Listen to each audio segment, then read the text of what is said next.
Благодарам почитуван министер Тошковски за одговорот, со сепак јас не сум сигурен дека 9 месеци не се доволен период, а да ве потсетам дека ова кабаре кој што изгоре во Кочани е почнато да се реновира токму во време кога сте вие министер.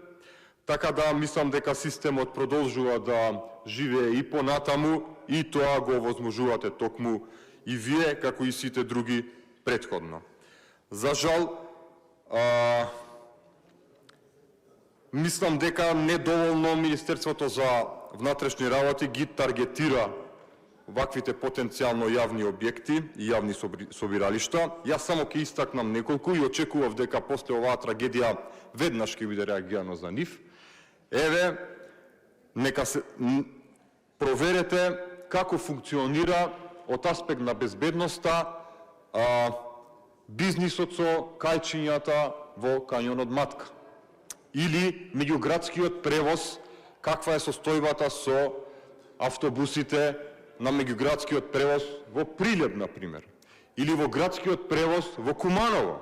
И да не набројувам.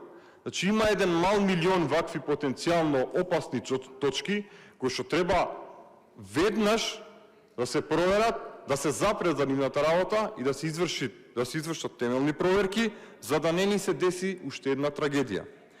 И кога сме во тоа дека истрагата се води независно и дека за неа одговорен јавниот обвинител, мислам дека и вие, како представник на владата, а и секако предводникот на владата, господинот премиерот Христијан Мицковски, мислам дека имаат еден воспоставен натиго дај ми го однос со обвинителот, токму поради фактот дека беше покрената постапка за негово разрешување, а сега е запрена, и од тука мислам дека додека сте вие на власт, не може да има независна истрага, и затоа предлагам, односно ви посочувам дека вие треба да си дадете оставка од вашата позиција. Благодарам.